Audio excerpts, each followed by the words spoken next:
Quaderno 103 de Cristianisme y Justicia.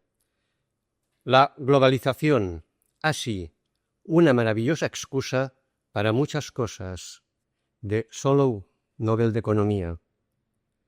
Cuaderno a cargo de Josep Maria i Serrano. Josep Maria i Serrano es jesuita, licenciado en Economía y en Teología y profesor en la Universidad Ramon Llull en la sección de SADE. Introducción. Así, la globalización es una maravillosa excusa para muchas cosas, según Solou, Premio Nobel de Economía. Los seres humanos tenemos tendencia a fabricar palabras ídolo, palabras a las que atribuimos un contenido no del todo verdadero y que nos sirven de excusa para mantener nuestros privilegios. Por ejemplo, los padres y madres que están cansados de reñir a sus hijos en vano se inventan al hombre del saco para que los niños les obedezcan. El hombre del saco es una palabra ídolo con una parte de verdad. Los niños tienen que hacer caso a muchas cosas que les mandan sus padres, pero también sirve a los padres para controlar a sus hijos cuando están cansados. Globalización se ha convertido en una palabra ídolo. Responde en parte a la verdad de un fenómeno y de un proceso, pero es también un arma que esgrimen algunos para mantener o prolongar situaciones injustas. Esta manipulación es precisamente lo que denuncia la frase de Robert Solou. Globalización es la excusa de algunos pensadores, hombres de negocios o políticos para volver a situaciones de capitalismo feroz, ahora que Occidente, y sobre todo Europa, han alcanzado cotas de justicia para todos con el estado de bienestar. Es la excusa de algunos gobiernos, tanto de países ricos como pobres, para ocultar sus errores de política interior o algunas opciones inconfesables. Pero al igual que el hombre del saco, globalización responde a diversas realidades. Hoy podemos comunicarnos por correo electrónico con la otra punta del mundo. Recibimos mucha información a través de la televisión. Compramos habitualmente productos made in Taiwán. Nuestro primo trabaja en una multinacional japonesa. Nos preocupa la violación de los derechos humanos por parte de ciertos gobiernos de países lejanos. Y la Unión Europea está cada vez más presente en nuestras vidas. Todas ellas son realidades relacionadas con la globalización. También se relacionan con ella cuestiones importantes que podemos plantearnos. ¿Qué consecuencias tendrá Internet en la educación de nuestros hijos? ¿Qué pasará con los idiomas que hablan pocos millones de habitantes ahora que el inglés se impone como vehículo de comunicación internacional? Los asalariados tenemos que aceptar una pérdida de poder adquisitivo o de prestaciones sociales porque si no la empresa será poco competitiva y tendrá que cerrar. ¿Cómo tengo que relacionarme con los jóvenes magrebíes que trabajan en el edificio en construcción de mi calle? ¿Es necesario un tribunal internacional que juzgue a los políticos que violan los derechos humanos? Globalización. Esta palabra ídolo es enormemente ambigua, pero nos permite acercarnos a los riesgos y a las oportunidades que nos esperan a principios del siglo XXI. Vale la pena, pues, intentar clarificarla, para evitar los riesgos que conlleva y potenciar sus oportunidades. En una primera aproximación, entendemos la globalización como un proceso de interconexión financiera, económica, social, política y cultural que se acelera por el abaratamiento de los transportes y la incorporación en algunas instituciones, empresas, grupos sociales, algunas familias, de tecnologías de la información y de la comunicación, TIC, en un contexto de crisis económica de 1973, de victoria política del capitalismo, 1989, y de cuestionamiento cultural de los grandes ideales. Esta interconexión que algunas instituciones aprovechan induce un cambio que revoluciona el funcionamiento de las sociedades industriales y que de momento ha acelerado la exclusión de zonas geográficas, de colectivos humanos o de culturas enteras, pero posee un potencial considerable para fomentar el bienestar económico y las relaciones humanizadoras entre personas o entre grupos humanos. En este cuaderno analizaremos el fenómeno de la globalización desde 3 niveles de análisis: el tecnoeconómico, el sociopolítico y el cultural. El nivel tecnoeconómico está relacionado con las necesidades de supervivencia de los individuos y contempla el surgimiento de tecnologías y su utilización en los procesos económicos de producción y distribución. El nivel sociopolítico está relacionado con las necesidades humanas de convivencia y se centra en los grupos sociales y en las formas de poder político. Por último, el nivel cultural tiene relación con la necesidad de sentido para la persona e incluye las ideas y los valores de los grupos humanos traducidos en instituciones que ordenan las vidas de las personas. Cada nivel de análisis posee una dinámica propia, marcada por la lógica de funcionamiento de las instituciones que operan en él. El fenómeno de la globalización se manifiesta con un rostro concreto en economía, el que le han dado las empresas o los trabajadores, con otro rostro a nivel sociopolítico, el que le están dando los movimientos sociales, los partidos políticos o el Estado, y con un tercer rostro a nivel cultural, el que configuran las familias, escuelas o instituciones de ocio. Por otro lado, estos 3 niveles están relacionados e interaccionan en todos los sentidos. Las acciones empresariales tienen consecuencias culturales y a la inversa, las culturas locales condicionan las acciones empresariales, etc. Creemos que no se puede atribuir a priori a ninguno de estos 3 niveles la preponderancia en la explicación de las diversas realidades sociales. En el análisis de la globalización empezamos por el nivel tecnoeconómico porque creemos que la interconexión y la facilidad de transporte de personas y mercancías son hechos tecnológicos que han sido aprovechados sobre todo por las instituciones económicas, aunque se trata de un proceso muy poco lineal y que no puede explicarse únicamente por causas económicas.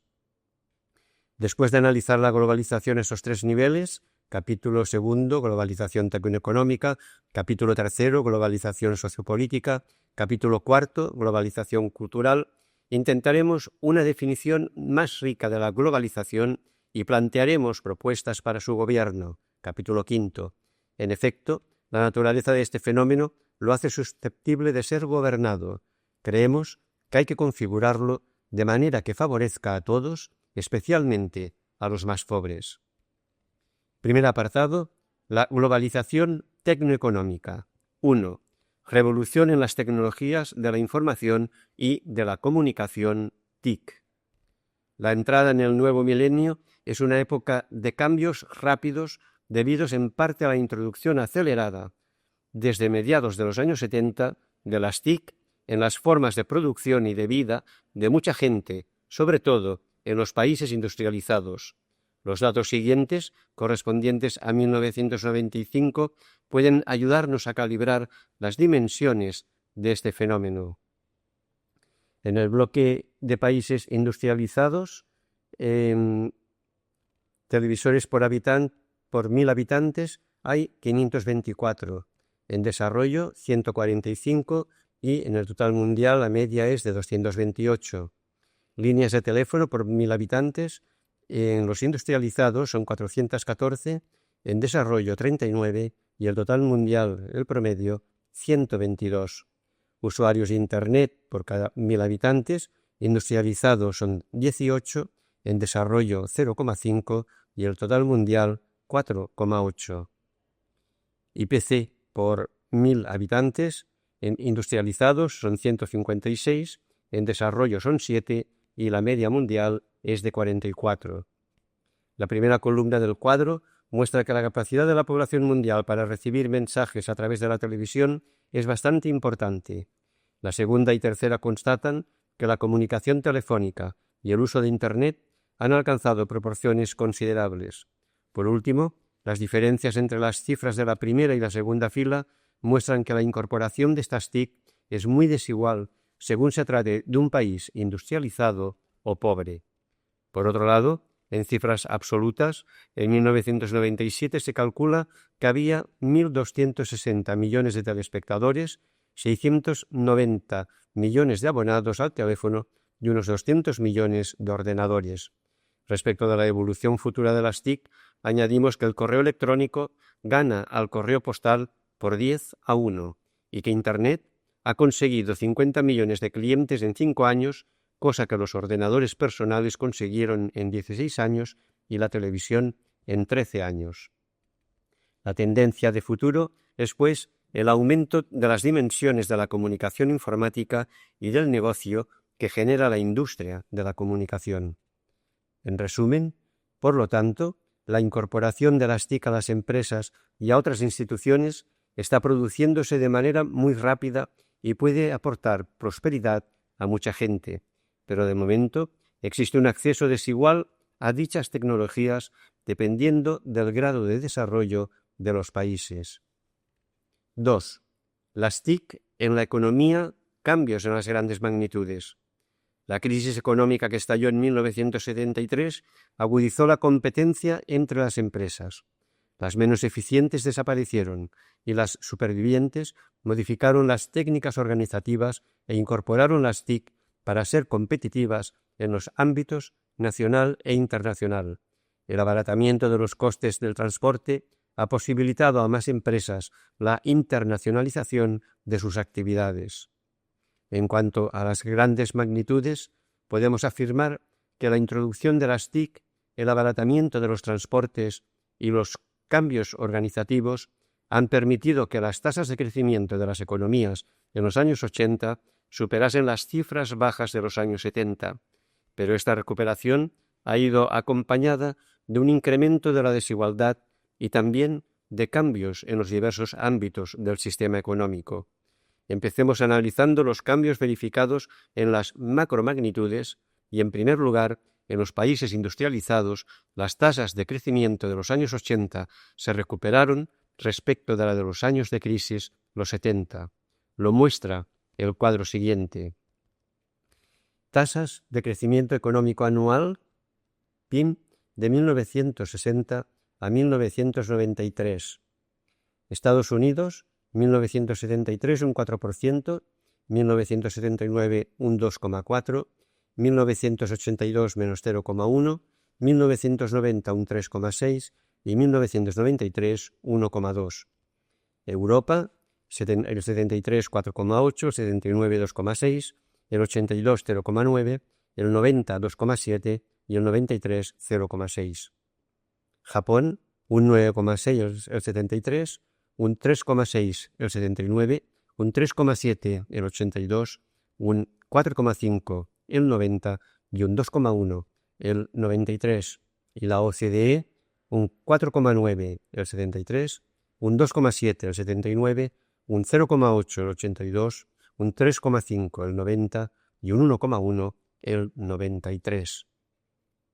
En segundo lugar, el PIB per cápita, tanto de los países industrializados como de los países en vías de desarrollo, ha crecido después de la crisis de 1973. Nos lo confirman los siguientes datos. PIB per cápita en dólares de 1987.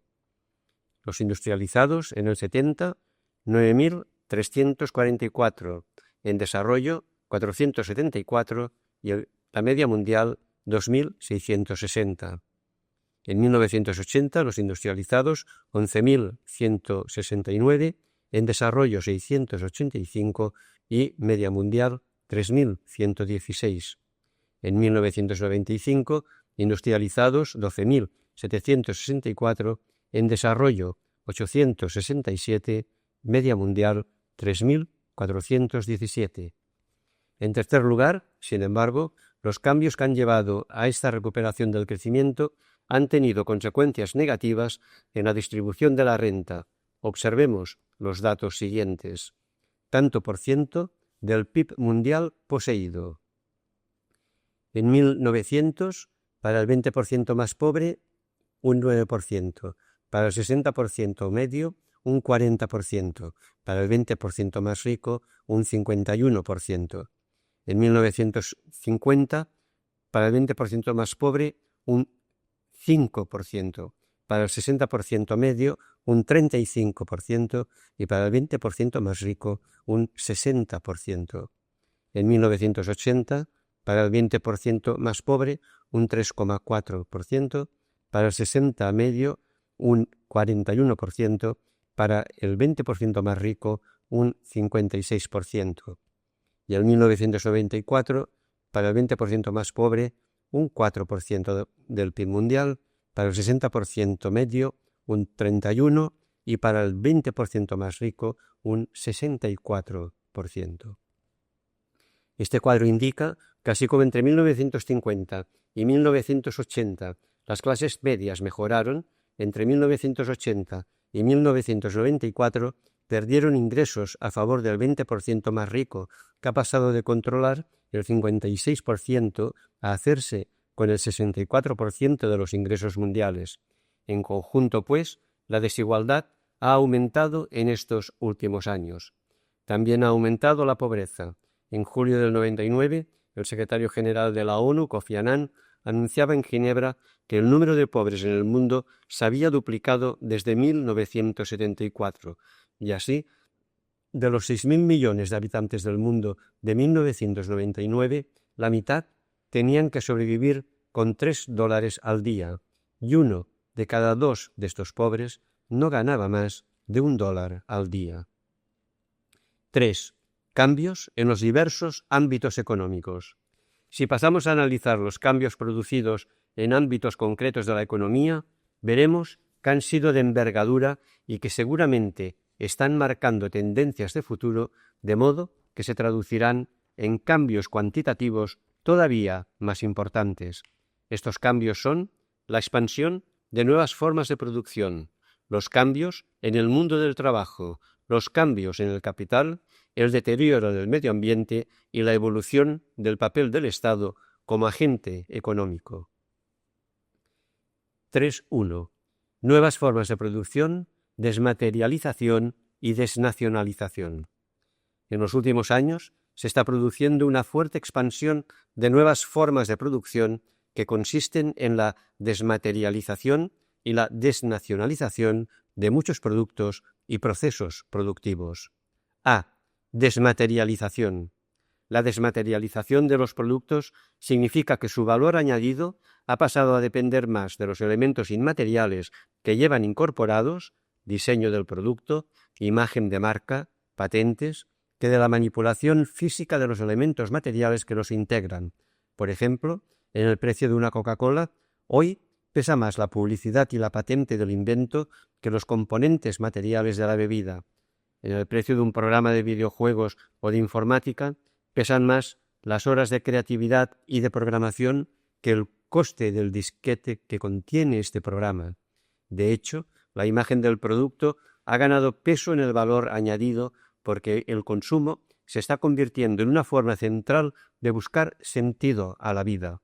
Cuando los ideales, antiguos como las religiones o modernos como las ideologías, pierden influencia, son sustituidos por las empresas que otorgan sentido al acto de consumir un producto, especialmente por medio de la publicidad.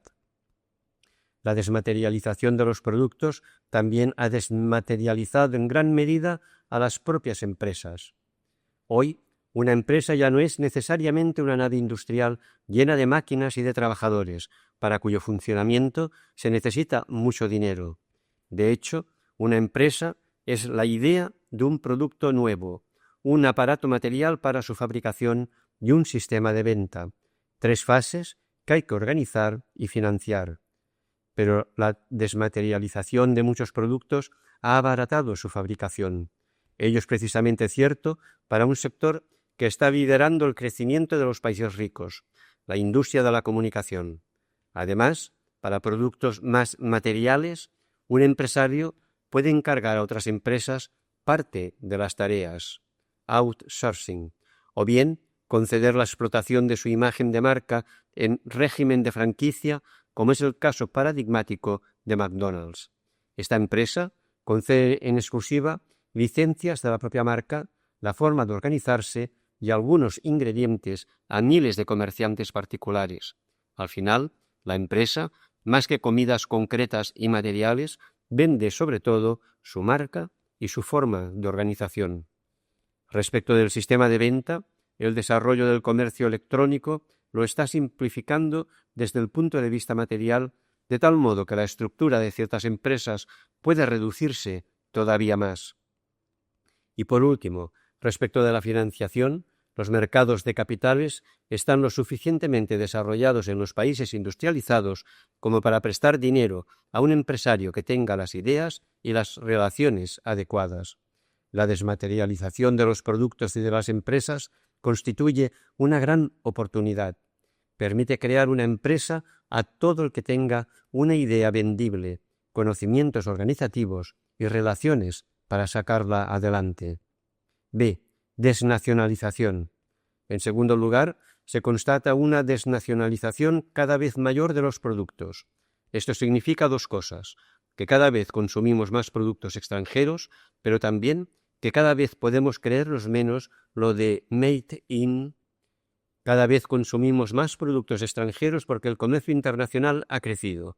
En efecto, impulsadas por instituciones como la Organización Mundial del Comercio y gracias a unos precios de transporte muy reducidos, las exportaciones e importaciones han crecido mucho, y así la cuota de las exportaciones en la producción mundial, en valor real y a precios constantes, ha evolucionado desde el 9% en el año 1965 al 15% en el 1995.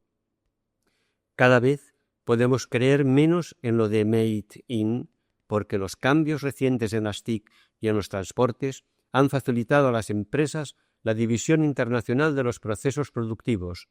Existen muchos bienes para los cuales cada fase del proceso puede realizarse en el país que más beneficios genere para la empresa. No todas las empresas pueden dividir sus procesos productivos. Las que producen bienes intensivos en capital y tecnología lo tienen fácil, pero también pueden hacerlo las que producen bienes intensivos en trabajo no cualificado, que trasladan a los países con mano de obra barata las fases del proceso que implican más intensidad de trabajo. Este es el caso de las maquilas, zonas libres de aranceles en las que los empresarios, conectados internacionalmente, hacen trabajar duramente a la población local para que realice las fases intensivas en trabajo del proceso de producción de determinadas manufacturas. La extensión de esta desnacionalización de los productos es difícil de calibrar, pero parece que va en aumento. Si nos ceñimos a las grandes empresas, resulta que desde mediados de los años 80 la división internacional del trabajo crece en razón de las inversiones de forma 3 veces más rápida que en razón del comercio. Y sin embargo, de momento, solo una pequeña parte de las economías de los países está abierta a la competencia internacional. Por ejemplo, en Alemania, solo el 10% de los puestos de trabajo no cualificados se ven afectados por la competencia internacional. En resumen, la incorporación de las TIC y de otras técnicas a los procesos productivos ha acelerado la desmaterialización y la desnacionalización de muchos productos y de muchas empresas. Estas tendencias han creado oportunidades para fundar empresas a gente con ideas, conocimientos organizativos y relaciones, y han facilitado la división internacional del trabajo y la expansión del comercio internacional en diversos grados. 3.2. Cambios en el mundo del trabajo. Los cambios productivos que acabamos de analizar han ocasionado la división de los trabajadores en dos categorías: los trabajadores autoprogramables y los trabajadores genéricos. Los primeros son los que saben manejar las TIC y adaptarse a los cambios que éstas imponen. Generan la parte más importante del valor añadido de los procesos y son difíciles de sustituir. Los segundos realizan trabajos menos importantes y son prescindibles a nivel individual, si bien no como colectivo. Esta división está comportando un incremento de las diferencias salariales. Los trabajadores autoprogramables no se pueden dejar escapar y, por lo tanto, su fidelización en una empresa les permite obtener salarios u otros incentivos económicos mucho más elevados que los trabajadores genéricos. Además, el paro y la precariedad se están convirtiendo en problemas crónicos para las economías industriales y han afectado sobre todo a estos trabajadores genéricos en tanto que son individualmente prescindibles. De hecho, El paro y la precariedad del trabajo son problemas económicos, pero tienen consecuencias culturales, baja autoestima, reducción de las posibilidades de realizar proyectos de pareja, mayor inestabilidad de las formas de familia, aumento de la delincuencia, etc. Constatamos que actualmente la competencia internacional por puestos de trabajo de baja cualificación es muy limitada, pero la tendencia de futuro es que las TIC y el desarrollo de los transportes vayan posibilitando una competencia antes insospechada. Por ejemplo, en 1997, la megafonía del aeropuerto de Berlín era gestionada a partir de una determinada hora de la tarde desde Estados Unidos. Desde California, una trabajadora de origen alemán daba los avisos a los pasajeros berlineses. Y es que su trabajo en California no implicaba horarios nocturnos y además tenía un contrato menos protegido socialmente que en Alemania. Y huyendo de la pobreza y de la opresión, están llegando trabajadores de los países pobres a los ricos. Entonces se da el caso de un país en el que conviven índices de paro elevados con entrada de inmigrantes que encuentran ocupación. De hecho, estos inmigrantes aceptan o bien trabajos sin cualificación que la población nativa no quiere realizar, o bien trabajos profesionales para los cuales determinados segmentos de la población nativa no están preparados, profesiones de grado medio como informáticos, por ejemplo. Profundizamos un poco más en el análisis del mercado de trabajo. La globalización no solo ha dualizado el mercado entre trabajadores autoprogramables y genéricos. De hecho, ha atomizado los intereses de los trabajadores porque se han superpuesto dualidades a muchos niveles, entre ocupados y parados, entre trabajadores temporales y fijos, entre trabajadores a tiempo completo y parcial, entre hombres y mujeres, entre trabajadores nativos e inmigrantes, entre legales y sumergidos, etc. El resultado ha sido el debilitamiento del poder de los trabajadores a la hora de reclamar su participación en la riqueza que los incrementos de productividad genera.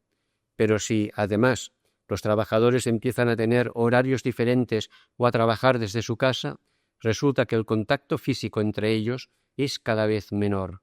De este modo, una organización sindical efectiva se convierte en algo casi imposible.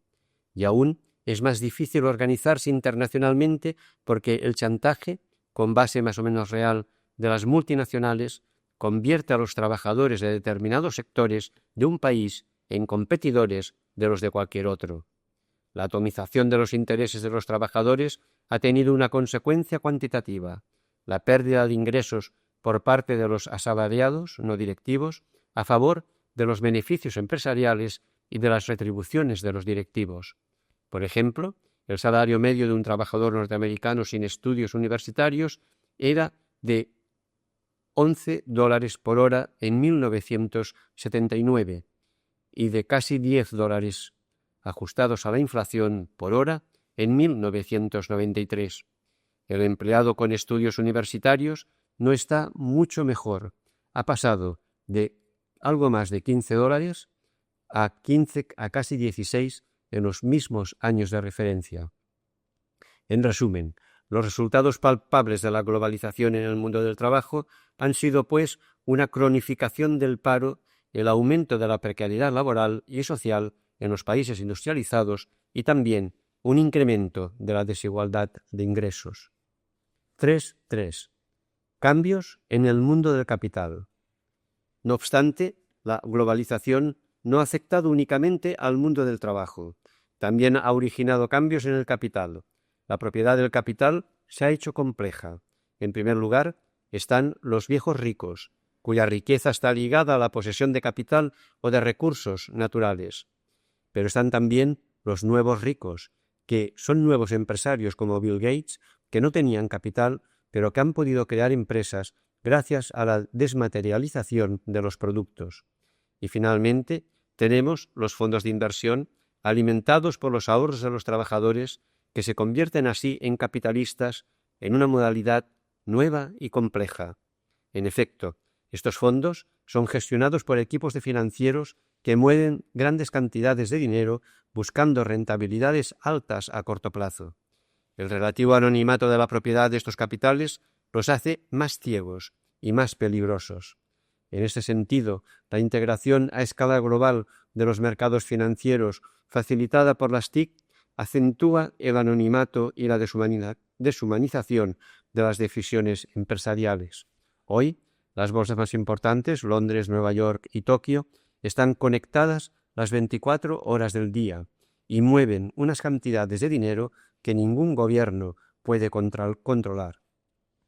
En 1995 se movieron en el mercado de capitales 1,5 billones de dólares cada día, cuando los pagos del comercio internacional solo necesitan diariamente 10.000 millones de dólares.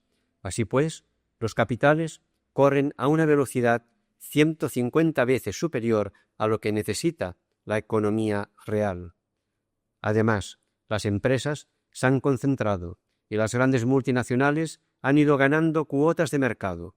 A finales de los años 80, entre el 20% y el 25% del valor añadido mundial no agrícola, excluidos los países socialistas, era producido por 600 empresas multinacionales.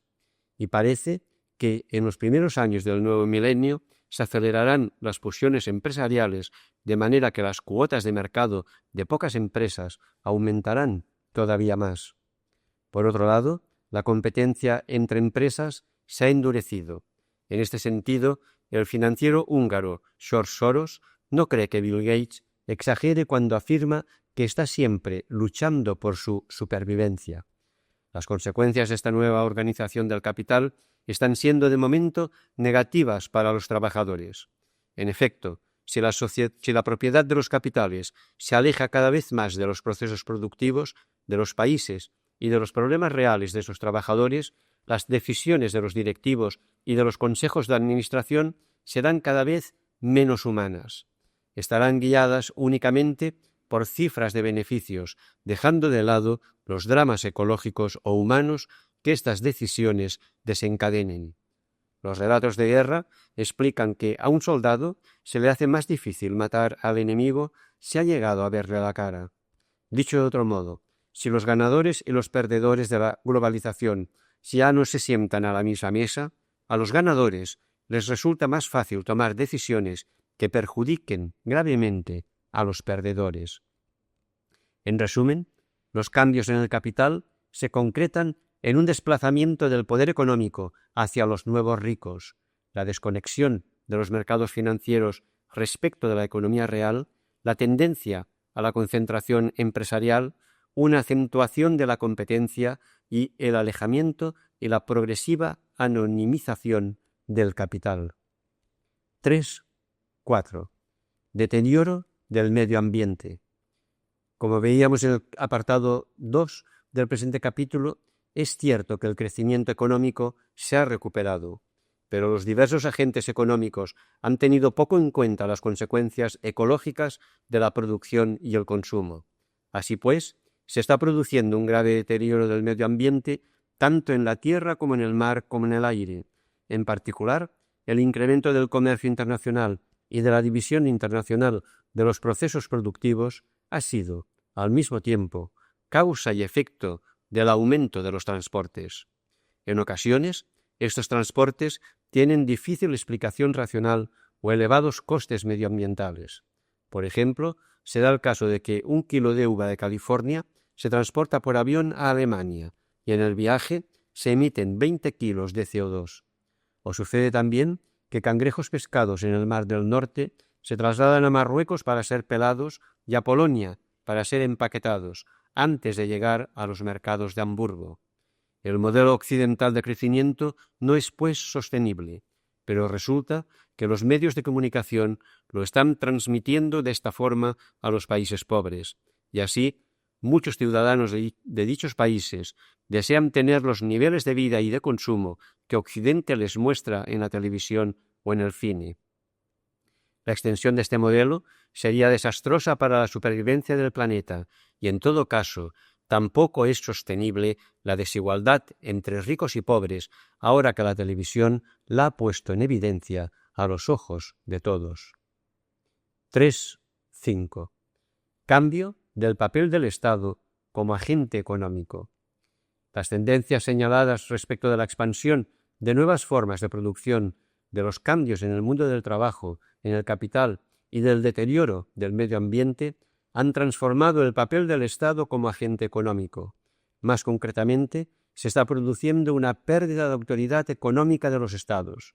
Efectivamente, hasta ahora, la actividad económica estaba domesticada por los Estados que imponían las condiciones marco del mercado y velaban por el bienestar general.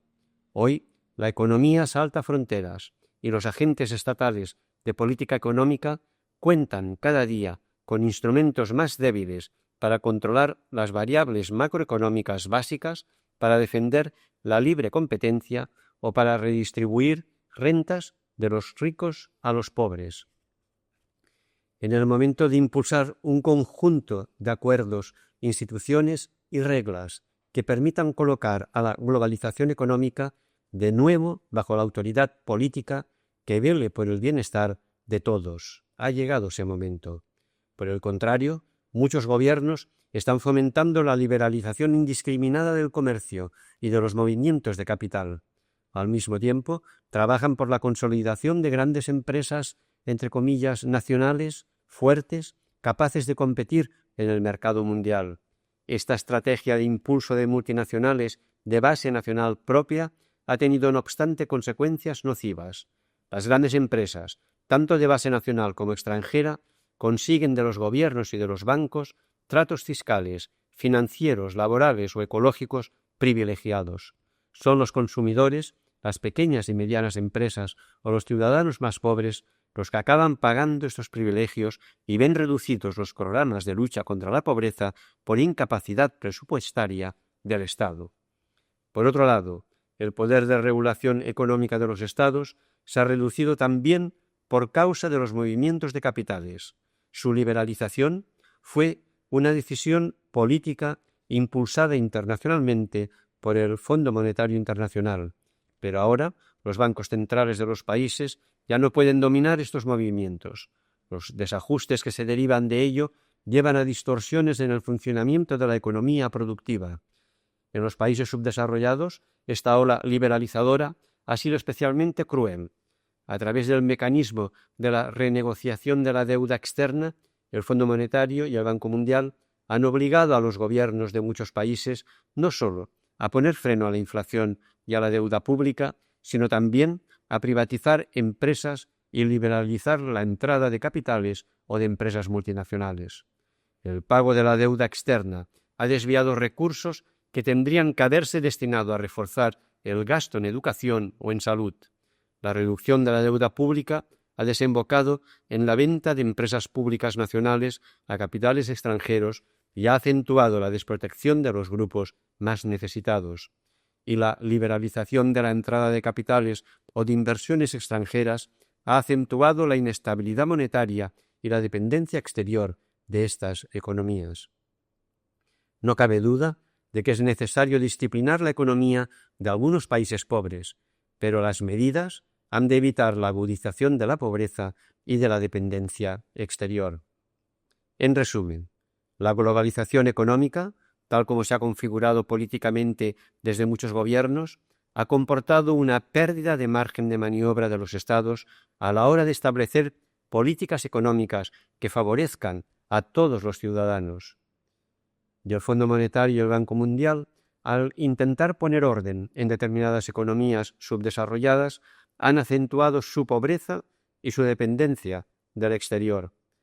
Después de revisar los cambios que la globalización ha ocasionado en el funcionamiento de las economías, pasamos a analizar ahora la dimensión sociopolítica de la globalización.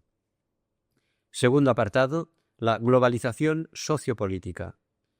Tal como hemos señalado en el capítulo 1, la globalización se potenció durante la crisis económica de los años 70, que aceleró la introducción de las TIC en las empresas. Pero estas tendencias económicas se han reforzado con la victoria política del capitalismo escenificada en 1989 con la caída del muro de Berlín. Se trata de una victoria política cuyos protagonistas fueron las ideas, los políticos y los movimientos sociales, libertad, derechos humanos, democracia, Gorbachov, Yeltsin, Walesa, Havel, Solidarność, Carta 77, etc. Pero a esta victoria han contribuido también factores tecnológicos, económicos y culturales. En efecto, desde el punto de vista tecnológico, la caída de los regímenes del Este se debe en parte a la derrota tecnológico-militar de la URSS. Concretamente, la iniciativa de defensa estratégica de Reagan hizo caer en la cuenta a Gorbachov de que la URSS no había conseguido incorporar las nuevas tecnologías de la información al sistema soviético de defensa. Además, las economías socialistas tampoco funcionaban. La planificación centralizada se había convertido en algo demasiado complejo para los niveles de desarrollo a que habían llegado los países, y las tecnologías punta y sus técnicos se destinaban no a la economía, sino al aparato militar. Por otro lado, las televisiones occidentales habían conseguido que los ciudadanos de los países socialistas desearan una forma de vida diferente a la que llevaban. En este sentido, la caída del telón de acero fue también fruto de la globalización cultural. 1. De 2 bloques políticos a 3 bloques económicos.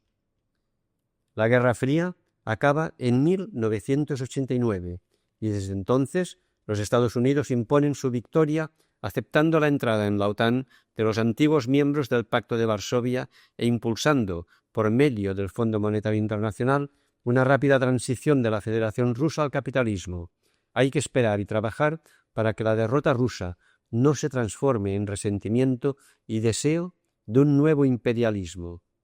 En todo caso, la política internacional ya no está encuadrada por la confrontación desde bloques políticos, sino que enfrenta a 3 centros económicos con algunas diferencias políticas y culturales: los Estados Unidos, la Unión Europea y Japón sudeste asiático. Hay una serie de coronas concéntricas de países que pretenden conseguir más prosperidad relacionándose con estos 3 centros. Finalmente, quedan áreas al margen de la prosperidad y en el seno de las cuales se desarrollan conflictos graves. 2. Crisis del Estado-Nación moderno, el Estado-Red. En relación con los Estados-Nación, la globalización ha originado además un movimiento en 2 direcciones: la regionalización y la revalorización de las unidades políticas subestatales. Efectivamente, por un lado, nos hemos dado cuenta de que determinados problemas medioambientales, de mercado, de derechos humanos, de delincuencia organizada, se escapan de la dimensión del Estado-Nación, lo que lleva a los Estados a asociarse a nivel regional, Unión Europea, NAFTA, OUA, pero por otro lado, la necesidad de identidad de relaciones cercanas y de proximidad de los gobiernos respecto a los problemas ciudadanos intenta satisfacerse a nivel subestatal. La España de las autonomías, la Europa de las regiones y de los municipios, la implosión del antiguo imperio soviético. En el mismo sentido, Ulrich Beck define la época actual como una segunda modernidad. La primera modernidad se produjo con la consolidación del Estado-Nación que configuró fuertemente la sociedad circunscrita en el territorio correspondiente. Era un Estado contenedor, porque dentro de sus fronteras y por contraposición a lo que había más allá de ellas, los diversos aspectos de la vida de los súbditos o ciudadanos quedaban muy definidos: idioma oficial, religión, sistema económico y político, sistema educativo. Con la globalización de las relaciones económicas, políticas y culturales, no obstante, nos hallamos en tránsito hacia la segunda modernidad en la que se rompe el contenedor porque los inmigrantes forman grupos culturales o religiosos homogéneos dentro de los estados, porque gracias a Internet se constituyen comunidades virtuales que unen a los que están lejos y separan a los vecinos en el espacio, o porque hay ciudadanos que por tener una biografía globalizada sienten que pertenecen a varios países a la vez. La Unión Europea está siendo cuna de muchos experimentos de regionalización y revalorización de unidades políticas subestatales. Su complejidad obliga a establecer un conjunto de alianzas temporales y variables a diversos niveles en función de nuevas necesidades o de proyectos concretos. Por ejemplo, la organización de los Juegos Olímpicos de Barcelona en 1992 llevó al Ayuntamiento de Barcelona, a la Generalitat de Cataluña, al Gobierno español y al Gobierno de la Unión Europea a establecer una colaboración intensa para hacer frente a los retos que la ocasión exigía, o la existencia de una eurorregión económica al noroeste del Mediterráneo, desde la Comunidad Valenciana a la Provenza, pasando por Aragón, Cataluña y el Rosellón, ha impulsado proyectos de infraestructura, túneles de carretera, líneas de tren de alta velocidad y de colaboración política entre regiones pertenecientes a estados diferentes, pero que se reconocen con intereses coincidentes. Sea como fuere, la Unión Europea camina hacia una nueva concepción del poder político en la que las relaciones entre municipios, entre regiones o entre estados pueden variar en función de los intereses concretos que agrupen a los nuevos actores en cada momento. Esta configuración es lo que Manuel Castells denomina el Estado-Red. El problema es que la variabilidad del Estado-Red puede poner en peligro las conquistas históricas del Estado social y democrático de derecho que se concretó económicamente en el estado del bienestar. Esta forma política, nacida en Europa dentro del Estado-nación, garantiza ciertos derechos cívicos, políticos y sociales que ahora se ven amenazados. En efecto, la globalización y las alianzas variables dejan de lado a los territorios menos capaces de conectarse y operar en las redes globales.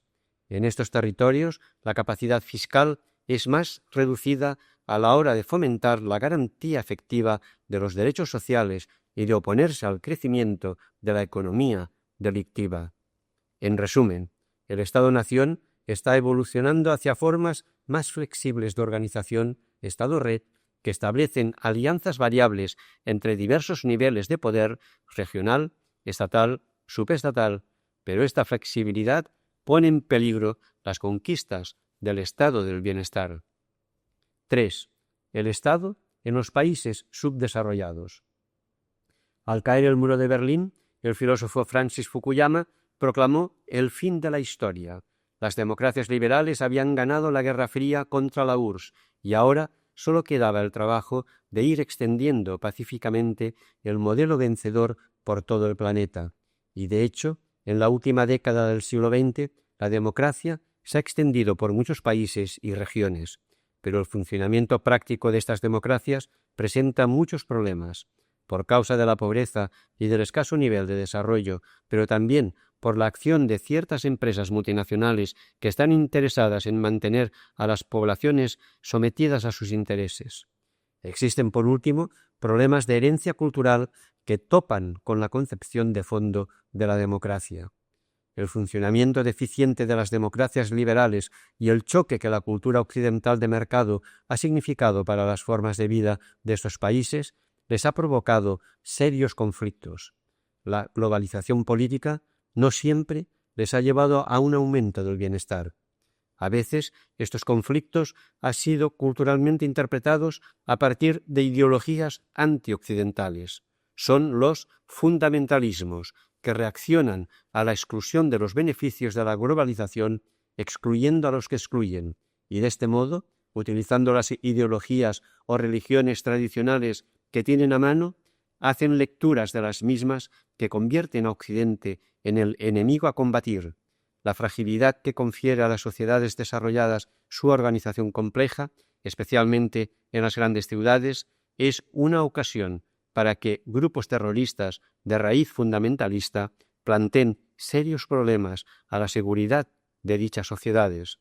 Por ejemplo, grupos islámicos furiosos con la política rusa en el Cáucaso han colocado bombas en Moscú, causando decenas de muertos.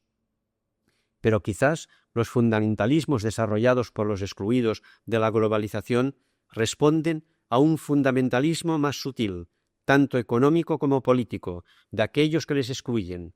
La solución a este choque de fundamentalismos es, según Johannes Müller, poner fin a la arrogancia occidental de planteamientos como los de Fukuyama y conseguir que las culturas de raíz europea pasen de ser culturas adoctrinadoras a ser culturas capaces de dejarse interrogar y de aprender de los demás.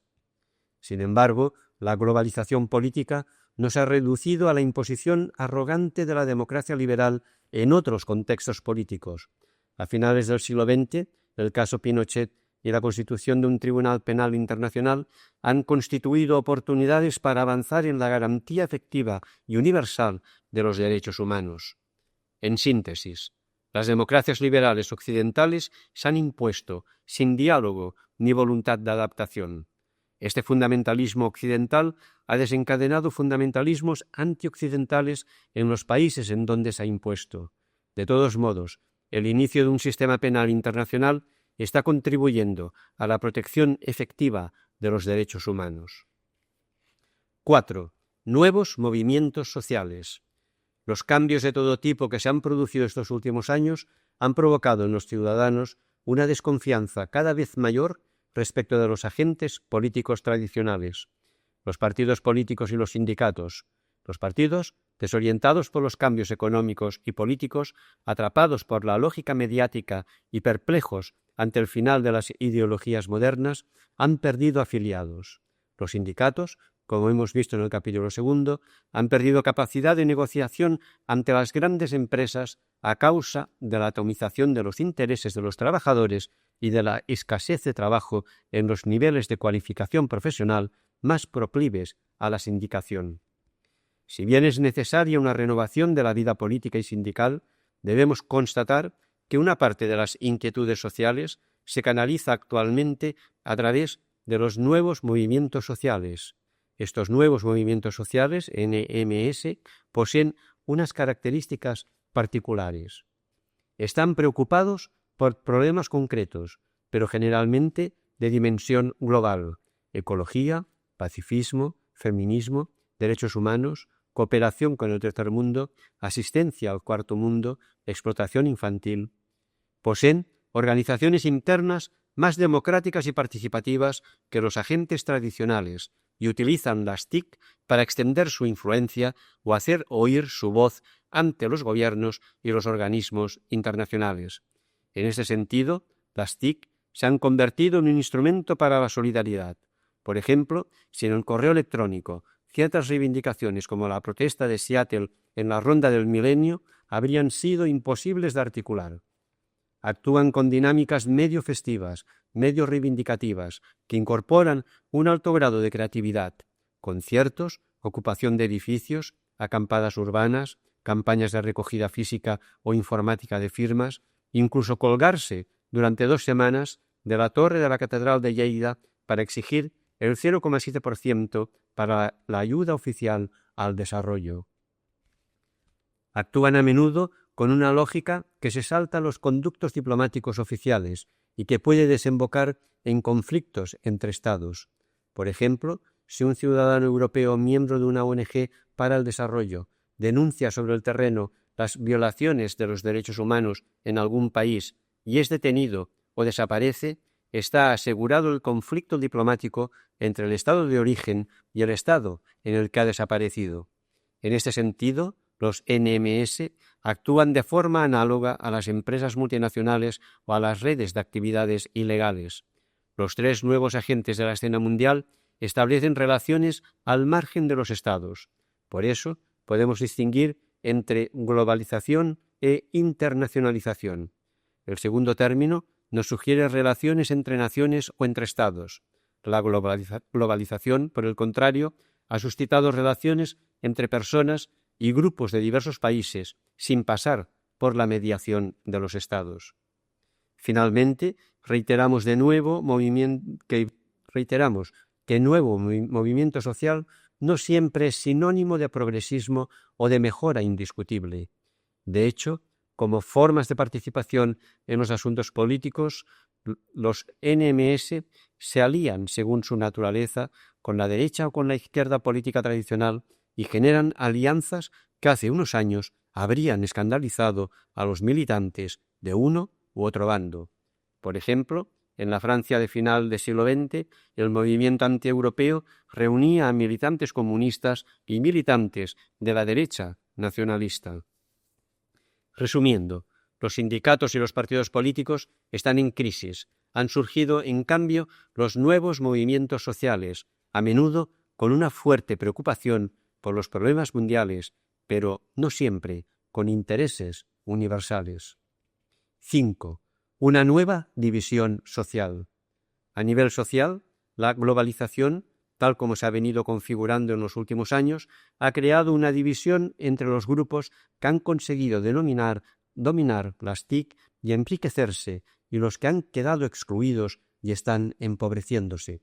Los triunfadores tienen niveles de vida mucho más elevados que antes. Hacen viajes de turismo o de negocios, hablan inglés, dominan la informática y pueden entender los productos culturales, música, cine, globales.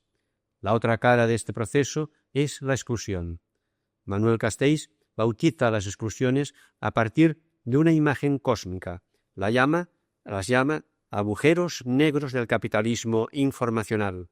Son áreas geográficas enteras, Sahel, islas del Pacífico, determinados barrios de ciudades del primer mundo, el Raval o la mina de Barcelona, el casco antiguo de Lleida, etc., o grupos sociales enteros, jóvenes con poca formación, ancianos sin apoyo familiar, dentro de los cuales es imposible estadísticamente escapar al sufrimiento o a la degradación progresiva de la condición humana. El número de gente que cae o está en riesgo de caer en estos agujeros negros es cada vez mayor. Las biografías de los caídos suelen incluir falta de cualificación o de hábitos para las nuevas formas de trabajo, debilidad psicológica derivada de contextos familiares negativos, desconocimiento de la lengua o de las costumbres del país a donde se ha emigrado, e incapacidad de asumir de manera personalizada los productos culturales globales. Una escapatoria posible a esta situación vital es la participación en redes de actividades ilegales, redes de tráfico de drogas, de armas, de niños y mujeres, de inmigrantes ilegales, de tráfico intercontinental de residuos tóxicos. Se busca el triunfo y la riqueza al margen del respeto a la legalidad y a los derechos humanos más básicos. Los agujeros negros tienen una fuerza de atracción importante, precisamente porque van cayendo en ellos todos aquellos que, por diversas circunstancias, han visto truncadas sus seguridades económicas, sociales y culturales. Y una vez se ha entrado en un agujero negro, es difícil salir de él, porque en su seno actúa una potente y tenebrosa conexión interna, la que en los países ricos, por ejemplo, liga pobreza con malos hábitos alimentarios o de conducta, malos hábitos con fracaso escolar con paro, paro con adicciones, adicciones con prostitución y delincuencia, prostitución y delincuencia con prisiones, prisiones con sida y sida con muerte. En el denominado tercer mundo también existen agujeros negros. Hay regiones enteras del planeta que han quedado al margen del protagonismo en la conexión global. En estas regiones, la influencia de la cultura o de la economía globales es, sobre todo, negativa. En el plano económico, por ejemplo, la incorporación de la India a la Organización Mundial del Comercio ha obligado al Estado a aceptar la legislación mundial de patentes. Automáticamente, el uso medicinal gratuito de muchas plantas que los médicos rurales utilizan desde hace siglos ha quedado prohibido. El pueblo ha sido despojado de un bien comunal que le pertenecía y le ayudaba a sobrevivir. En el plano cultural, determinadas formas de vida rural e impregnadas de tradiciones religiosas se ven violentadas por los estilos de vida occidentales tan seductores como inasequibles. La irrupción de estos patrones culturales extranjeros tiene tres tipos de efectos negativos. Desbarata iniciativas de solidaridad económica y política al fomentar el individualismo. Por ejemplo, en América Latina o en la India se están implantando diversos grupos religiosos, en realidad sectas directamente subvencionadas que frenan las iniciativas comunes encaminadas a mejorar la situación de la población, cooperativas, movimientos campesinos. Provoca las reacciones fundamentalistas de que hemos hablado más arriba. Empuja a la población a emigrar hacia las ciudades de los propios países o las del primer mundo, donde se reproducen los agujeros negros y la exclusión, y donde se plantean los retos de la convivencia y la mutua valoración entre culturas diversas. Existe, no obstante, la posibilidad de que los patrones culturales globales se adapten a las culturas locales y ayuden a la humanización de los grupos humanos receptores.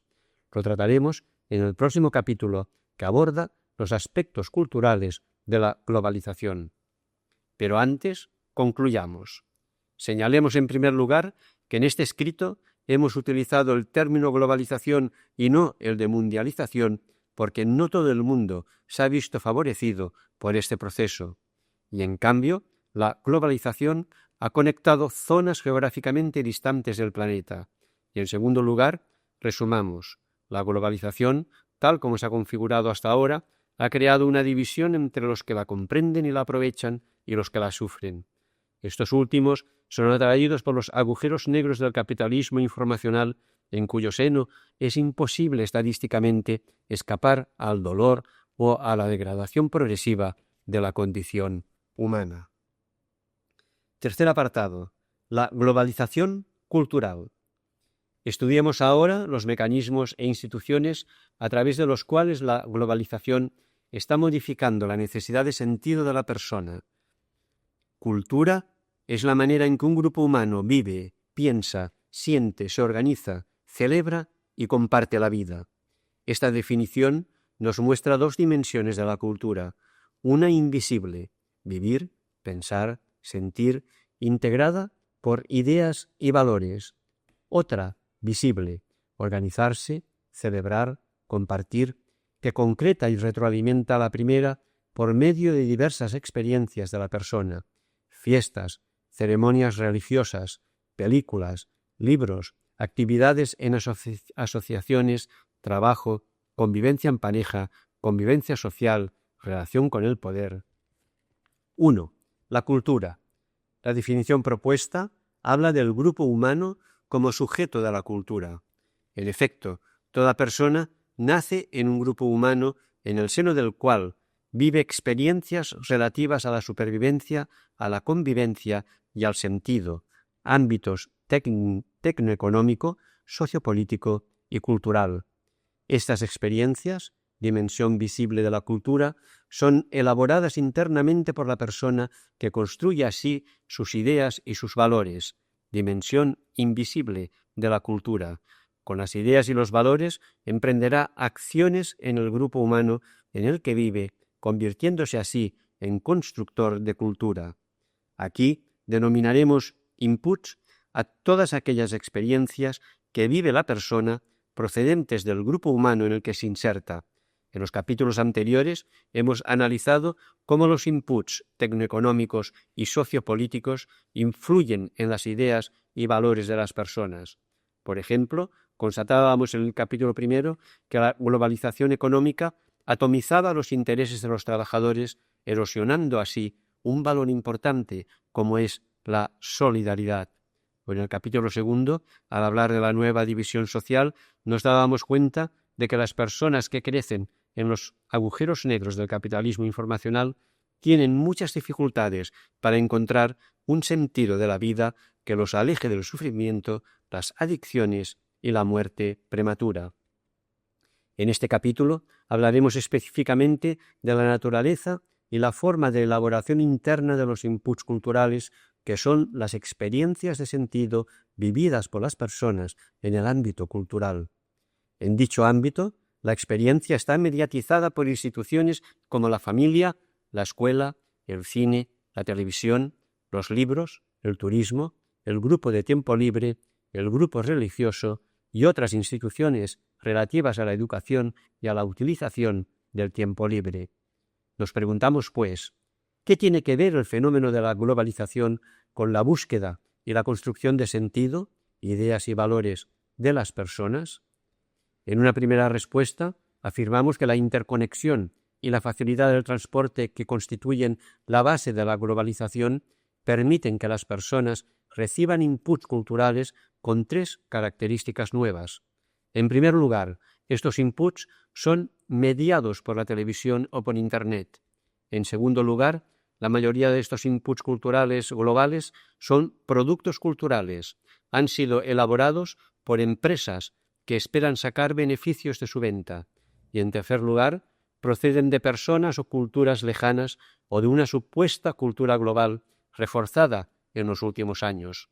Estas tres novedades pueden tener consecuencias inesperadas en las personas, pero muy especialmente en los niños y jóvenes que se hallan en proceso de construcción de los sistemas de ideas y valores que habrán de guiarles en la vida adulta. En el presente capítulo abordaremos los problemas que acabamos de presentar. En el apartado 2 analizaremos la influencia de los inputs culturales mediados por la televisión e Internet en la vida de los ciudadanos. En el apartado 3 consideraremos las consecuencias del hecho de que muchos inputs culturales globales sean producidos por empresas que fomentan un consumismo global. En el apartado 4 nos detendremos en el hecho de que los nuevos inputs procedan de culturas lejanas o de una supuesta cultura global. Y finalmente, en el apartado 5, analizaremos las consecuencias de la nueva situación cultural en los grupos más vulnerables de la sociedad, los niños y los jóvenes. 2. La mediación de la televisión y de Internet. La irrupción de los inputs culturales a través de la televisión y de Internet en la vida de los individuos ha tenido dos consecuencias.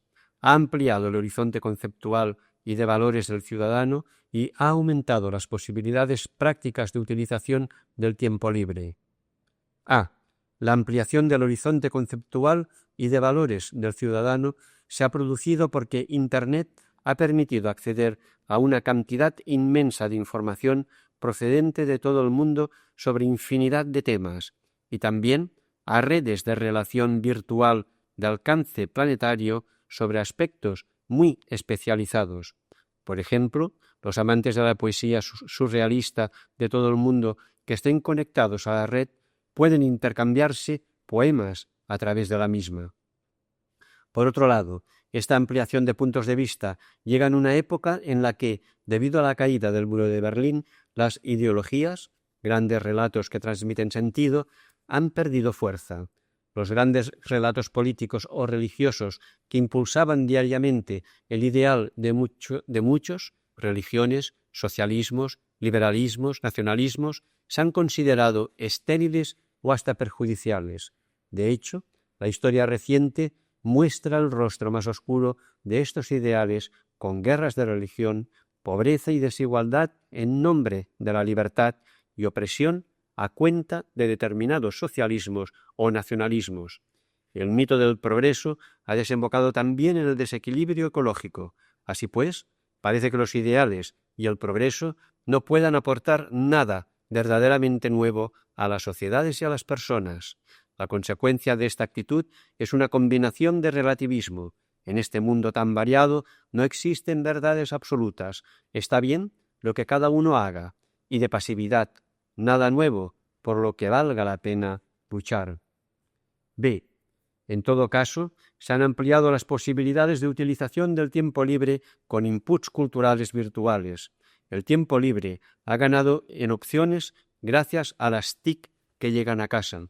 Sin moverme de la ciudad de origen y con dinero en el bolsillo, puedo pasarme la tarde paseando con los amigos, visitando a un enfermo, haciendo silencio, escribiendo una carta, saliendo de excursión a la montaña, yendo al centro de la ciudad a mirar escaparates o a comprar, yendo al bar, inputs reales, o bien viendo películas de televisión o vídeo, mirando las noticias de la CNN, yendo al cine, escribiendo mensajes por correo electrónico, participando en un chat o escogiendo una ruta original y propia mientras navego por Internet. Inputs virtuales. Los inputs virtuales inauguran una nueva modalidad de relación humana, la relación virtual. En ella nos relacionamos con personas que no tenemos delante físicamente o con personajes de películas con los cuales no hablaremos nunca, pero que nos transmiten patrones de conducta y orientaciones prácticas.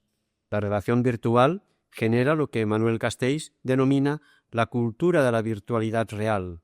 Es cultura de la virtualidad porque los inputs culturales que se reciben llegan por vía informática, vía juegos de ordenador, vía televisión o cine.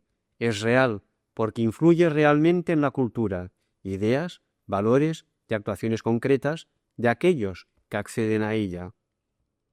De hecho, la frontera entre lo que es real y lo que es virtual llega a desdibujarse en este tipo de cultura.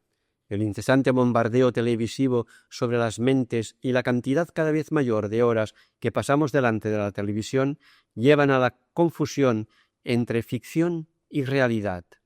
Así pues, si las imágenes de un drama real van seguidas de las de una película, de hecho, las primeras pueden ser finalmente registradas como medio irreales y las segundas como medio reales. En resumen, la irrupción de los inputs virtuales en un momento de crisis de los grandes ideales ha provocado al mismo tiempo un aumento de las ofertas de tiempo libre y tal vez el fortalecimiento del relativismo y la pasividad. Las relaciones humanas virtuales han ganado importancia e inducen a veces a la confusión entre realidad y ficción. 3. La cultura del consumismo global. En el capítulo 2 constatábamos cómo las empresas podían vender productos incorporándoles historias mediante la publicidad, porque el acto de consumo estaba convirtiéndose también en un acto que da sentido al individuo inmerso en la crisis de ideales. En este apartado nos detendremos en las consecuencias que puede tener el hecho de que muchos de los inputs culturales globales sean productos culturales, es decir, producidos para la obtención de beneficios por parte de las empresas. En efecto, las empresas, en su afán por vender en un contexto de competencia global, utilizan técnicas comerciales variadas que con mucha frecuencia se dirigen, más que a informar de las características de los productos, a seducir al consumidor para que sienta el impulso irresistible de comprarlos. La seducción pasa por transmitir mensajes publicitarios cada vez más en forma de aventuras apasionantes cuyo desenlace feliz se consigue gracias a la posesión del objeto anunciado. Se generan así cambios de ideas y de valores en los ciudadanos y a veces también comportamientos adictivos. De hecho, la publicidad siempre ha ejercido esta influencia. La novedad es que hoy las empresas que hay detrás de ella operan a escala mundial. La seducción de las empresas resulta más fácil, no solo gracias a la publicidad, sino también a través de los productos de la industria del entretenimiento, que incluye a las productoras de cine, de vídeo, de televisión, de revistas, de juegos de ordenador o de otros bienes para el ocio, como los parques temáticos. La industria del entretenimiento se compone de empresas que, en la mayoría de los casos, tienen la sede en Estados Unidos. Una gran parte de las películas que se proyectan en los cines de todo el mundo procede de los Estados Unidos y muchas de estas películas, pensadas para el público que busca distracciones que no obliguen a pensar, reproducen determinados valores, división maniquea entre buenos y malos, que a veces coincide con la división americanos-extranjeros, resolución de los conflictos por la fuerza de voluntad o por la simple fuerza, simplismo en las relaciones de pareja y búsqueda del éxito como motivación principal. Los parques temáticos versan sobre los personajes de Disney o pueden incluir una variedad de culturas entre las cuales no suele faltar el lejano oeste. Y las cadenas de televisión mundiales como la CNN transmiten en directo para todo el mundo las noticias que les parecen más interesantes, convirtiéndose así en los creadores de actualidad. En resumen, la cultura del consumismo global provoca cambios de valores e incluso comportamientos adictivos. Los productos de la industria de la diversión transmiten valores demasiado simples, de acuerdo con las exigencias de los productos destinados a las masas. 4. ¿Cultura global? Una tercera característica de los nuevos inputs culturales es que proceden de personas o culturas lejanas e incluso de una posible cultura global. Benjamin Barber opina que existe una cultura global y la bautiza con el nombre de cultura Macworld, en referencia a marcas comerciales como McDonald's o Macintosh, y al alcance mundial que está teniendo esta cultura. Barber cree que la cultura Macworld acabará de homogeneizar un mundo ya económicamente y políticamente homogéneo. La profecía de Barber completa el fin de la historia económica y política de Francis Fukuyama con el fin de la historia cultural. Los agentes institucionales de este fin cultural serían las empresas en general, pero principalmente la industria del entretenimiento norteamericana. No obstante, esta cultura global necesita aterrizar en lugares concretos y conectar con el público que tiene que consumirla o se ha de relacionar con ella. No en todos lados, la gran mayoría entiende inglés, de manera que es necesario doblar las películas. En los diversos países existe interés por las noticias locales y, por lo tanto, tiene que haber redacciones nacionales de las noticias de la CNN.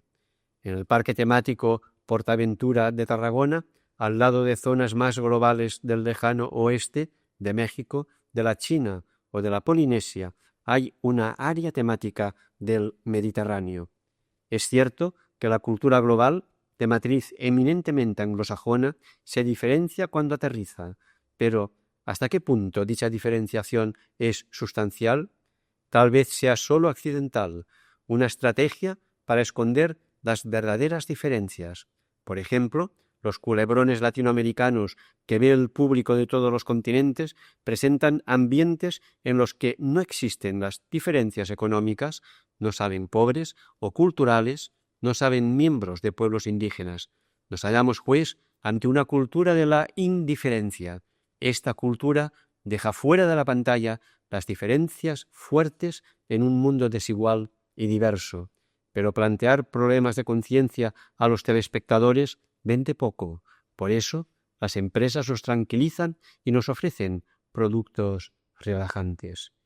Sin embargo, no siempre la cultura global es alienante o ignora las diferencias culturales.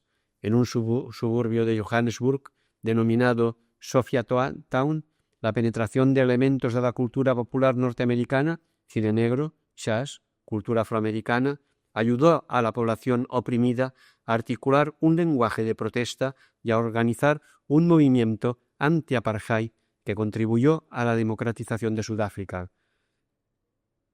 Y un producto de la industria cinematográfica norteamericana, Dead Man Walking, Pena de muerte, del director Tim Robbins, ha transmitido al mundo la fuerza y los ideales de una mujer, la hermana Helen Prishan, que en el sur de los Estados Unidos lucha por el derecho a la vida de toda persona. Una buena adaptación de productos globales puede ayudar, pues, a liberar de la opresión al adaptar una cultura a una situación social o política concreta. La condición es, no obstante, que la actitud de los agentes locales receptores sea activa y reconfigure el input global importado de acuerdo con las coordenadas locales. En conclusión, la cultura del consumismo global tiene que aterrizar en los diversos países, provocando una cierta diferenciación, pero es discutible si esta diferenciación es realmente sustancial o si finalmente los productos globales constituyen una cultura de la indiferencia. En todo caso, es necesaria una adaptación activa de estos productos que los convierta en factores de humanización para las personas y los grupos humanos que los reciben. 5. Influencia de la situación cultural en los niños y jóvenes. Hemos visto al principio del presente capítulo que la cultura se compone de un conjunto de ideas y valores referidos a los grupos humanos. El proceso por el cual un niño tiene experiencias, recibe inputs, las elabora internamente y pasa a la acción, convirtiéndose en constructor de cultura en un grupo humano, se denomina socialización. Los nuevos inputs culturales globales influyen en la socialización de formas distintas y a veces contradictorias. Por un lado, al facilitar información a niños y jóvenes sobre la variedad de culturas y formas de vivir, amplían sus horizontes y les permiten asumir sus propias culturas de forma más humana. Además, el hecho de viajar y comunicarse con personas de otros países por Internet permite a los jóvenes sentirse parte de un solo mundo y con un destino común. A pesar de todo, el uso abusivo de los medios virtuales puede debilitar los procesos de socialización. Tener información es importante para realizar el proceso de socialización, pero también es preciso elaborarla en tiempos de silencio, de maduración de las propias ideas y de los propios proyectos. También es básico escuchar canciones con letras inteligibles y sentirse reflejado en personajes literarios o cinematográficos culturalmente cercanos a la propia experiencia vital.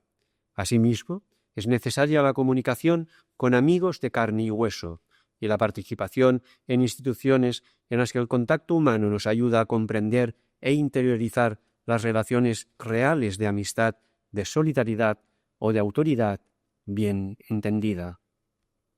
No obstante, si la televisión consume el tiempo de escribir o de pensar, los referentes musicales, literarios o cinematográficos son lejanos o llegan siempre con un patrón cultural de masas, y si no podemos interrogar o ser interrogados por los personajes que influyen en nuestra conducta, porque o bien son virtuales o están fuera de nuestro alcance, entonces nuestra socialización puede resultar deficiente. La estrategia correcta ante estos fenómenos no tiene que consistir en prohibir a niños y jóvenes el acceso a Internet o a la televisión, sino en capacitarlos para que juzguen y elijan activamente los temas en los que desean profundizar a través de Internet o los programas de televisión que desean ver. También es importante que capten la belleza y la profundidad de formas de ocupar el tiempo libre, inicialmente menos atractivas, como la lectura, el silencio, la oración o la participación en actividades de grupo que permiten desarrollar la amistad y la solidaridad, inputs reales, no virtuales. Pero para ayudar a niños y jóvenes a aprovechar activamente las posibilidades ampliadas que se les ofrecen, se precisa tiempo y paciencia. Y en las sociedades desarrolladas de hoy, el modelo tradicional de familia está reformulándose por causa de la incorporación progresiva de la mujer al mercado laboral. Sin cuestionar este paso adelante en la liberación de la mujer, algunos sociólogos constatan la falta de atención que padecen los niños por parte de los padres en capas significativas de la sociedad y señalan la renegociación de los pactos de la pareja, entre otros factores, como esencial para la recuperación de este nuevo reto. En resumen, los inputs culturales, virtuales, pueden tener una influencia positiva en los procesos de socialización de los jóvenes siempre que éstos mantengan la capacidad de criticarlos y orientarse en medio de ellos.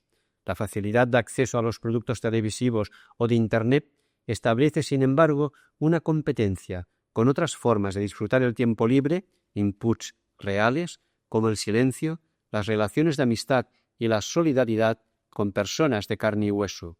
Los jóvenes tendrían que contar con el apoyo de agentes o instituciones que les ayudasen a formarse personalidades capaces de emprender proyectos al servicio de la colectividad.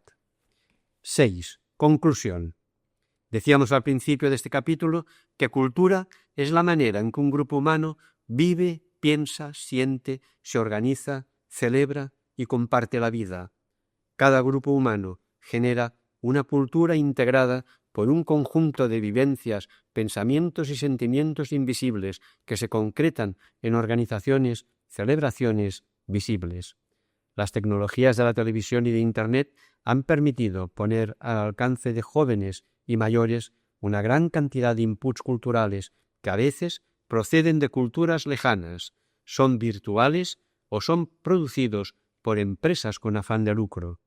Pero para que un input cultural, un libro, una película, un espectáculo ofrecido en un parque temático, un videojuego, un anuncio, una discusión con los amigos o una excursión ayude a la socialización de un joven o a la humanización de un adulto, tiene que ser recibido después de haber sido elegido y tiene que elaborarse activamente para adaptarlo a la historia personal o colectiva del propio grupo humano. Cuando no hay adaptación, y al déficit de adaptación contribuye la cultura del consumismo compulsivo y la estrategia comercial de la industria del entretenimiento, Los inputs culturales fomentan adicciones o convierten a los ciudadanos consumidores en sujetos pasivos. Cuando hay adaptación, como en Sophia Town, los inputs culturales aterrizan adecuadamente en una persona o en un grupo humano concreto y transforman su cultura en un sentido humanizador.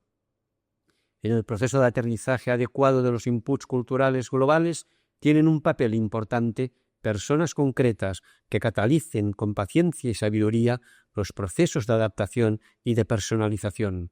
Los educadores, los padres o los líderes de instituciones de tiempo libre tienen que ser capaces de estimular la búsqueda activa de los niños y de los jóvenes a fin de que cada individuo o cada grupo elabore su proyecto de vida dirigido a la humanización del grupo humano concreto. Los problemas culturales que hemos presentado invitan a la acción de personas e instituciones para que el rostro cultural de la globalización se ponga al servicio de formas de vida más humanas. En los capítulos anteriores hemos presentado de forma análoga retos tecnoeconómicos y sociopolíticos. Todos estos retos nos han permitido profundizar en el significado de la palabra ídolo que nos ocupa, globalización. Es hora de recapitular su significado y de apuntar propuestas de acción humana que permitan aprovechar las oportunidades que ofrece y evitar sus riesgos. Cuarto apartado: la globalización y su gobierno. 1. El concepto de globalización. Después de hacer una incursión en los 3 niveles en que se concreta el fenómeno de la globalización, retomamos la palabra ídolo que nos ocupa, para intentar determinar su significado con mayor exactitud. Precisaremos el contenido de globalización con una terna de conceptos que hemos apuntado en los apartados anteriores: internacionalización, mundialización y globalización. Internacionalización es el proceso por el cual diversos estados-nación se relacionan entre ellos. En este sentido, la globalización exige una internacionalización más intensa porque los estados-nación tendrían que apoyarse más entre sí frente a ciertos agentes globales nocivos. Pero como hemos visto, también se han establecido relaciones entre personas y organizaciones de diversos países al margen de los estados-nación. Por ejemplo, en las empresas multinacionales, en las ONG de ámbito mundial, en las redes de economía ilegal, en las visitas de los usuarios de Internet de diversos países a una web determinada o en la visión vía satélite de un programa televisivo norteamericano desde países alejados de los Estados Unidos. La globalización, por tanto, va más allá de la internacionalización. Mundialización es el proceso por el cual los ciudadanos del mundo comparten una determinada experiencia, un determinado valor o un determinado bien. Pero como hemos visto, la globalización no ha llegado a todos los ciudadanos del mundo. Existen áreas geográficas o grupos sociales que han sufrido pasivamente la globalización porque han quedado desconectados de las redes de comunicación, de los movimientos de capital, de los destinos de las inversiones empresariales o de las reivindicaciones de los derechos humanos. Son áreas geográficas o grupos humanos que están al margen de la luz, agujeros negros del capitalismo y del movimiento que inyecta la globalización allá por donde pasa. La globalización, pues, tal como se ha concretado hasta el momento, no ha repartido sus beneficios a todo el mundo, se queda corta respecto de lo que podría ser la mundialización. En este sentido, observamos que existen personas, grupos humanos y regiones más globalizados que otros. La globalización es una cuestión de grado. Un ciudadano conectado a Internet, que tiene un trabajo relacionado con la economía global, que habla inglés, que viaja y que tiene amigos en países alejados, está muy globalizado. Un país que empieza a conectarse con sus vecinos a través del comercio de ciertos productos está un poco globalizado. Un grupo humano que vive en una cultura cerrada en sí misma, sin recibir inputs económicos, políticos o culturales exteriores al grupo, no está nada globalizado. Cada vez quedan menos ejemplos de este último caso, porque la globalización avanza mucho en estos tiempos. Notamos, no obstante, que estar globalizado no es necesariamente bueno o malo. Lo que es bueno es llevar una vida humana libre de esclavitudes o de adicciones y actuar con justicia y solidaridad respecto de los otros habitantes del mundo.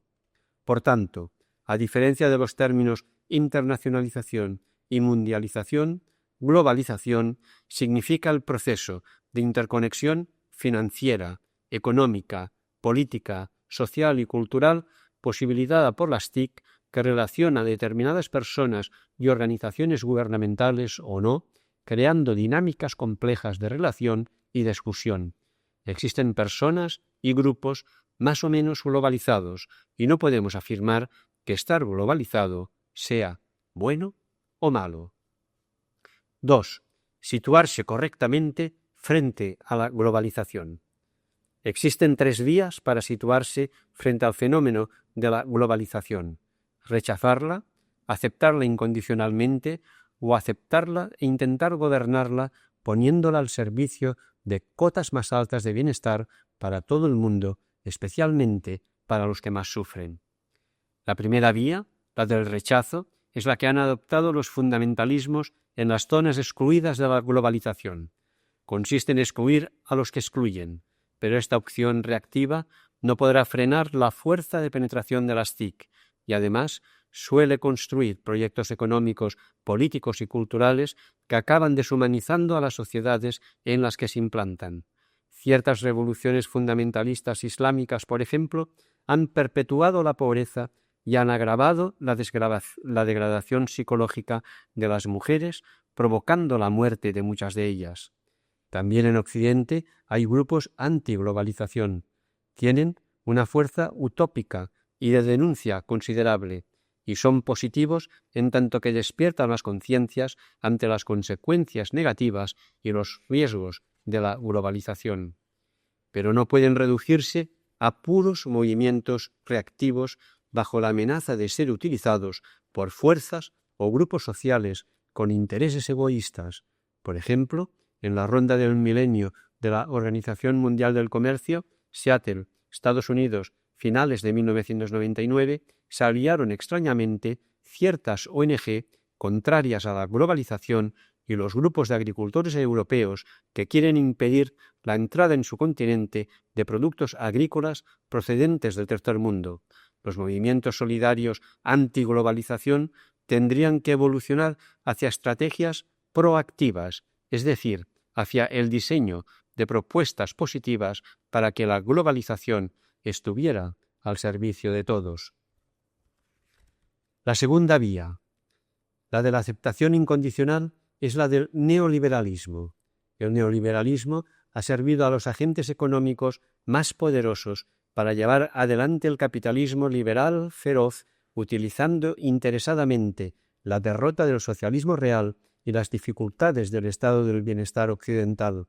Ha generalizado 3 o 4 medias verdades, elevándolas a categorías universales. Así, al aceptar la globalización tal como ha surgido históricamente, liderada por determinados agentes económicos de determinados países que se escapan del gobierno político, los neoliberales defienden que hay que dejarla como está, sin someterse a la autoridad de una organización política mundial, aunque ello provoque desequilibrios ecológicos, desigualdades económicas, exclusiones sociales y destrucción de formas culturales humanizadoras. En tanto que impone proyectos económicos, políticos y culturales a los diversos países sin dialogar sobre ello y sin adaptarse, el neoliberalismo también es un fundamentalismo, pero propio de la zona victoriosa del capitalismo. La tercera vía consiste en aceptar que hoy en día vivimos más interconectados y con más posibilidades de relación, pero que estas nuevas posibilidades suponen al mismo tiempo riesgos y oportunidades, y consiste también en entender la globalización como un proceso susceptible de ser gobernado o civilizado, poniéndolo al servicio del aumento del bienestar para todo el mundo, especialmente de los que más sufren. Como hemos dicho en el primer apartado, la introducción de las TIC en las empresas ha hecho que aumente la productividad y el PIB de los países que las han adoptado. Dar la espalda a esta posibilidad, opción fundamentalista, es pretender frenar el aumento necesario de bienestar para una gran mayoría de la humanidad. El problema es que el aumento de la productividad o el crecimiento económico no llevan automáticamente al incremento del bienestar de todo el mundo.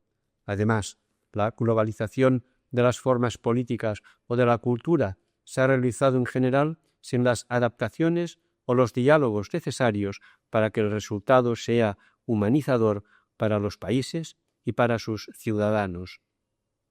Avanzar por esa tercera vía implica incidir en el fenómeno y las consecuencias de la globalización en toda su complejidad, es decir, a todos los niveles, tecnoeconómico, sociopolítico y cultural.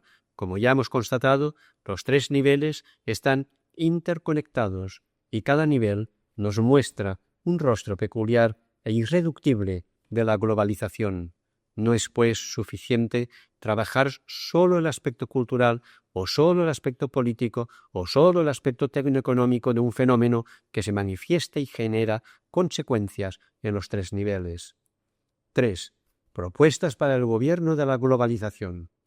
En base a las coordenadas de la tercera vía que acabamos de presentar, avanzamos algunos objetivos para el gobierno de la globalización. 3.1.